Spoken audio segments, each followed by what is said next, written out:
तो आज का हमारा टॉपिक है एक्सीलरेशन। ठीक है, इससे पहले हमने पढ़ा था कि path length, displacement, velocity, speed और इंस्टेंटेनियस वेलोसिटी क्या होती है। तो उनसे ही रिलेटेड उनसे ही रिलेटेड अपने पास यह एक्सीलरेशन होता है। बस तो सभी में थोड़ा माइनर सा डिफरेंस होता है, लेकिन फाइनली सभी चीज़ें अगर आप देखोगे तो कंबाइन सी नज़र आएंगी आपको। ठीक है, तो एक्सीलरेशन क्या होता है, देखो अगर हम एक एग्जांपल लें, ठीक है ना। मान लो कि यहाँ से मुझे यहाँ तक जाना है। ठीक है, ये मान लो अपने पास 0 सेकंड यहाँ पे है और 10 सेकंड मुझे यहाँ लगता है जाने में। और मान लो कि इसकी जो डिस्टेंस है, मान लेते हैं, ठीक है, 10 मीटर की इसकी डिस्टेंस पूरी हम मान लेते हैं। ठीक है, अब हमने वेलोसिटी में बताया था कि अब अगर आपको वेलोसिटी निकालना हो तो क्या करना पड़ता है, डिस्प्लेसमेंट की फाइनल कहाँ पे है, फाइनल डिस्टेंस कहाँ पे है, 10 मीटर पर माइनस इनिशियल, ओके, और कितना टाइम उसमें, टाइम इंटरवल कितना था। ठीक है, ये हमने एवरेज वेलोसिटी में बात की थी। लेकिन इंस्टेंटेनियस वेलोसिटी में हमने बात की थी कि एक पर्टिकुलर मोमेंट के ऊपर हमारे कितनी वेलोसिटी होती है। ठीक है ना, एक पर्टिकुलर मोमेंट पे, भाई इस मोमेंट पे 3 सेकंड पे जब ये, जैसे मान लो यहाँ पर अपनी कार है, ठीक है, ये अपनी कार है, तो जब ये 3 सेकंड पे यहाँ पे पहुँची तो इसकी वेलोसिटी कितनी थी, 6 पे पहुँची तो इसकी वेलोसिटी कितनी थी, एक पर्टिकुलर मोमेंट पर इसकी वेलोसिटी कितनी थी। ठीक है, तो एक्सीलरेशन में आप नॉर्मली पढ़ोगे तो आपको मिलेगा कि change in velocity is acceleration. But अगर आप देखो तो इसमें वेलोसिटी हमारे पास 2 टाइप की होगी, एक तो ये भी एवरेज वेलोसिटी, एक इंस्टेंट वेलोसिटी। ओके, तो इसमें फ़र्क क्या है कि एवरेज हमारी होती है कि पीरियड टाइम में हमारी वेलोसिटी, कि भाई यहाँ से यहाँ तक एक पीरियड टाइम में हमारे पास वेलोसिटी होती है। एक इंस्टेंटेनियस वेलोसिटी में हमारे पास क्या होता है, एक पर्टिकुलर मोमेंट के ऊपर वेलोसिटी कितनी होगी। ठीक है, तो हम एक्सीलरेशन में इंस्टेंटेनियस वेलोसिटी की बात करते हैं, एक मोमेंट की बात करते हैं, ना कि हम एवरेज वेलोसिटी पीरियड टाइम की बात नहीं करते हैं। ठीक है, तो हमारे एक्सीलरेशन में, ठीक है, तो अगर हम इसको समझें तो हमें क्या लेना है, पहले एक मोमेंट पे हमें वेलोसिटी लेना है। ठीक है, तो मान लेते हैं जब ये 3 सेकंड पे पहुंची, जब ये 3 सेकंड पहुंची तो इसकी स्पीड थी, मान लो 3 मीटर पर सेकंड की वेलोसिटी थी, सॉरी स्पीड नहीं, वेलोसिटी इसकी, यहाँ इसकी वेलोसिटी थी 0। ठीक है ना, और जब ये इस मोमेंट पे पहुंची तो इसकी वेलोसिटी थी 3 मीटर पर सेकंड। ठीक है, और जब ये इस मोमेंट मतलब जब 8 सेकंड पे पहुंची तो इसकी मान लो कि जब ये 6 सेकंड पे पहुंची तो इसकी जो वेलोसिटी है वो हो गई थी 8 मीटर पर सेकंड। मीटर पर सेकंड वेलोसिटी का ऐसा यूनिट होता है मीटर बाई सेकंड। ठीक है ना, तो ये अब एक्सीलरेशन यहीं आता है। एक्सीलरेशन एक हम एवरेज एक्सीलरेशन लेते हैं। ठीक है ना, एक्सीलरेशन होता है कि 2 इंस्टेंट वेलोसिटीज होती हैं, जो मोमेंट में जो वेलोसिटी उनके बीच का डिफरेंस और कितना टाइम इंटरवल उसको लगा, तो इनके बीच का डिफरेंस तो हमारे पास होता है कि v2 minus v1 t2 minus t1। तो हमारे पास इस यहाँ की एक्सीलरेशन आ जाएगा कि यहाँ कितना एक्सीलरेशन हुआ, इसके अंदर कितना चेंज हुआ। ठीक है, तो मान लेते हैं कि अपने पास ये v2 है, ये v1 है। ठीक है ना, ये अपनी गड्डी रोड पे चल रही है, तो एक नॉर्मल सा 10 मीटर का हमने मान लिया और ये 10 सेकंड का ही टाइम इंटरवल मान लिया। ठीक है, थोड़ा मीटर सेकंड इसमें ले लिया क्योंकि इसके असाइन यूनिट इसमें होते हैं ना, तो थोड़ा हमारे लिए सिंपल हो, ज़्यादा रिलायबल हो, ज़्यादा हार्ड ना हो जाए चीज़ें। ठीक है ना, हमारे लिए।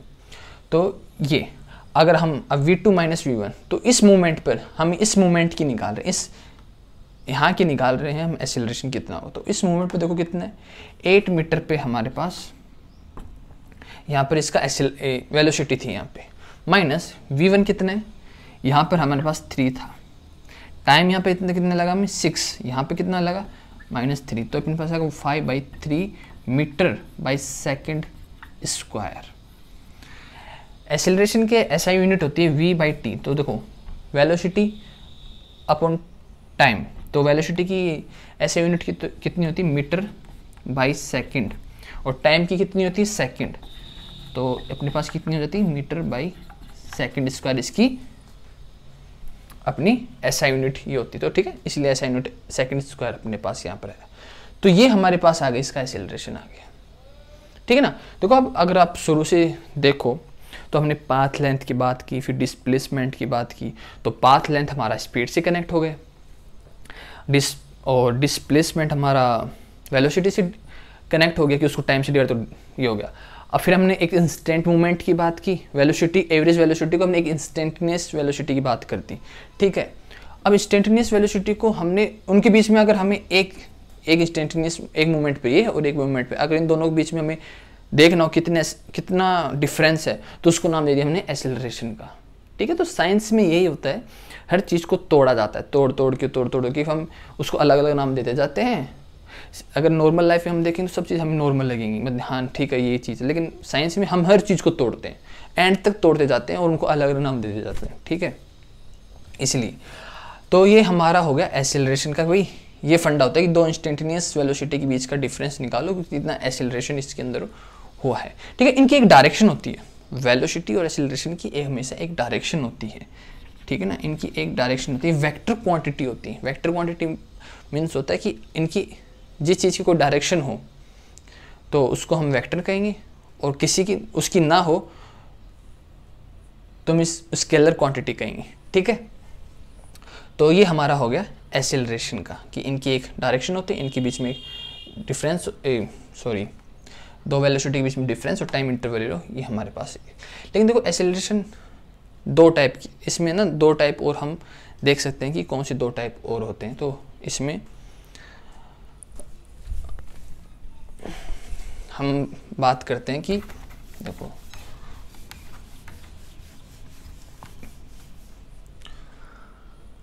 तो यहाँ एक्सेलरेशन दो टाइप का होता है अपने पास, एक तो कांस्टेंट होता है और एक जो वेरी करता हो, जिसमें एक्सेलरेशन वेरी करता हो, ठीक है। मान लो देखो आप तीन एग्जांपल देता हूँ तो आपको समझ में आ जाएगा, ठीक है ना। मान लो यही अपनी कार है, यही 0 to 10 सेकेंड इसमें टाइम है, और यही 0 to 10 मीटर इसकी डिस्टेंस है। ये अपने पास यहाँ पर कार है, ओके। तो मान लो यहाँ पर ये 3 सेकेंड पे है, तो इसकी स्पीड है 3 मीटर पर सेकेंड, ठीक है। इसकी वेलोसिटी इसकी 3 मीटर पर सेकेंड है, और जब ये 6 सेकेंड पे पहुँचती है, 6 सेकेंड पे पहुँचती है, तब भी इसकी जो वेलोसिटी है 3 मीटर बाई सेकेंड है, ठीक है। अब इसका देखो हम निकाल के देखें तो del v upon del t, v2 इसको फाइनल v2 कितना है मेरे पास 3 मीटर, इनिशियल कितना है 3 मीटर टाइम 6 - 3, तो अपने पास आएगा मीटर बाई सेकेंड ले लेते हैं, है ना, तो 0। इसका मतलब देखो ऐसे तो है नहीं कि अपनी गड्डी चल ही नहीं रही है, गड्डी तो चल रही है लेकिन एक सेम वेलोसिटी के साथ चल रही है, तो ठीक है, इसमें एक्सेलरेशन में कोई डिफरेंस ही नहीं आएगा, सेम वेलोसिटी के साथ ये मूव कर रही है। यहाँ पे भी 3 मीटर पर सेकेंड है, यहाँ पे 3 मीटर पर सेकेंड, तो कुछ चेंज हो ही नहीं रहा। जैसे हम कार चला रहे हैं, ठीक है, तो अगर हम 60 पे चला रहे हैं अपनी कार को, और उसमें ना हम 61 कर रहे हैं ना 59 कर रहे हैं, बस 60 पे चलाए जा रहे हैं, तो उसमें कोई चेंज आएगा उसका एक्सेलरेशन में, कुछ भी चेंज आएगा किसी भी चीज़ में, तो कोई चेंज नहीं आएगा। तो हमारे पास चल तो रही है ना, तो वहाँ एक्सेलरेशन हमारे पास 0 है, ठीक है ना। और जैसे हम एक्सेलरेटर पे पैर रखेंगे तो एक्सेलरेट हो जाएगा, एक्सेलरेशन बढ़ जाएगा, ठीक है। तो एक तो हमारे पास कॉन्स्टेंट ही आता है, एक और टाइप आता है कि यहाँ से वापस मान लो यही अपनी गड्डी मान लो, और यहीं अपना टाइम मान लो, ये अपना डिस्टेंस, ठीक है। मान लो कि यहाँ पर ये 3 सेकेंड पे थी, वापस 6 सेकेंड पे थी, ठीक है। मान लो यहाँ पे इसकी जो वेलोसिटी थी वो 3 मीटर बाई सेकेंड थी, और यहाँ पर थी 6 मीटर बाई सेकेंड, और अगर आगे जाए, अगर हम 9 सेकेंड पे देखें तो इसकी थी 9 मीटर पर सेकेंड, ठीक है। तो अगर हम यहाँ देखें तो 3 मीटर का फ़र्क, यहाँ देखें तो 3 मीटर का डिफरेंस आता है, यहाँ भी देखें तो 3 मीटर का डिफरेंस मतलब सेम आता है। अगर हम वेलोसिटी निकाल लें तो देखो हम इसको लेके चलते हैं एक बार, ठीक है ना। तो v2, इसको v2 ले लेते हैं, इसको v लेते हैं, फाइनल माइनस इनिशियल, फाइनल क्या होता है 6 - 3, और टाइम कितना लगा 6 - 3, अपने पास आ गया 3/3 1 मीटर सेकेंड स्क्वायर, ये अपने पास आ गया। तो इसमें देखो फ़र्क क्या है, इसमें इतने ही सेकंड में जितना इसने यहाँ से 0 से लेके यहाँ तक जितना वेलोसिटी इसकी इंक्रीज हुई, उतनी ही सेकंड में उतनी ही वेलोसिटी आगे इंक्रीज हुई, और उतने ही सेकंड में उतनी ही वेलोसिटी आगे इंक्रीज हुई। ठीक है, तो वेलोसिटी देखो चेंज हो रही है, टाइम के साथ देखो उतनी चेंज हो रही है। देखो यहाँ इस मोमेंट पे देखें तो इतनी चेंज हो रही है 3 मीटर, यहाँ देखो 3 मीटर, 3 सेकंड में 3 मीटर ही चेंज हो रही है।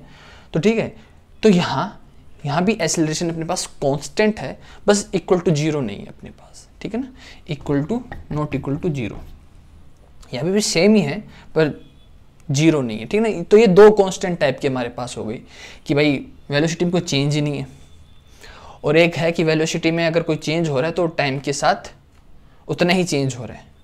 तो ये हमारे पास ये जो मोशन होता है ना, कोई चेंज नहीं हो रहा, सेम वेलोसिटी के साथ जा रहा है, सेम एक्सेलरेशन के साथ जा रहा है, चेंज हो रहा है तो टाइम के साथ उतना ही चेंज हो रहा है, तो इसे कहते हैं हम यूनिफॉर्म मोशन। ठीक है, यूनिफॉर्म मोशन कहते हैं इसको हम ना, कोई चेंज नहीं हो रहा है, तो सिंपल सा है कि यूनिफॉर्म मोशन, एक ही एक्सेलरेशन के साथ एक ही वेलोसिटी के साथ जा रहे हैं हम, तो इसे कहते हैं हम यूनिफॉर्म मोशन। तो ये तो अपने पास आएगा कांस्टेंट एक हो, तो ठीक है। और दूसरा हमारे पास इसमें आता है, दूसरा इसमें हमारे पास आता है वेरिएबल, जिसमें जो इंस्टेंट वेलोसिटी है वो चेंज हो। ठीक है ना, जैसे देखो ये अपनी कार है, यहाँ आई 0 to 10 सेकेंड, और यहाँ वापस वही ले लेते हैं। मान ले अपनी जो कार है ये जब 3 सेकेंड पे आई थी तो इसकी जो वेलोसिटी थी वो 3 मीटर पर सेकेंड थी, और 6 सेकेंड पे आई थी तो इसकी वेलोसिटी 8 मीटर बाई सेकेंड हो गई। ठीक है, मतलब देखो अगर यहाँ देखो तो 3 मीटर, लेकिन इस डिफरेंस में 5 मीटर का वेलोसिटी में चेंज आ रहा है इसके अंदर। ठीक है ना, 5 का चेंज आ रहा है, तो ये अपने पास होती है वेरिएबल वेलोसिटी। मोस्टली इसका यूज करते हैं हम, ये होते हैं नॉन यूनिफॉर्म मोशन। मतलब समझ गए ना, यूनिफॉर्म मतलब सेम चल रहा था यूनिफॉर्म, और थोड़ा सा डिफरेंस होते थे, नॉन यूनिफॉर्म मोशन में आ गया। ठीक है, अगर हम देखें del v upon del t, तो v2 कितना है, v2 8 माइनस v1 3, टाइम कितना लगा 6 यहाँ पे, और t1 देखो 5/3 मीटर बाई सेकेंड स्क्वायर। ठीक है, तो ये हमारे पास दो टाइप के होते हैं, एक होता है कांस्टेंट टाइप में, एक दूसरा होता है वेरिएबल टाइप में एक्सेलरेशन। ठीक है, और इंस्टेंटेनियस वेलोसिटी में हम ये आता है। ठीक है, एवरेज नहीं, एक पॉइंट ऑफ टाइम में हम एक्सेलरेशन लेते हैं, ना कि पीरियड ऑफ टाइम में। ठीक है, तो ये हमारा यहाँ पर ये टॉपिक क्लियर हो जाती है, इसकी असाइनमेंट है। ठीक है, ये हमारा टॉपिक यहाँ पर क्लियर हो जाता है, आपको मैंने पूरा एक्सेलरेशन के बारे में बता दिया है। अगर मुझसे कोई गलती हुई हो या आपको समझ नहीं आया हो तो माफ़ करना, और आपको समझ में आ गया हो तो थैंक यू। ओके।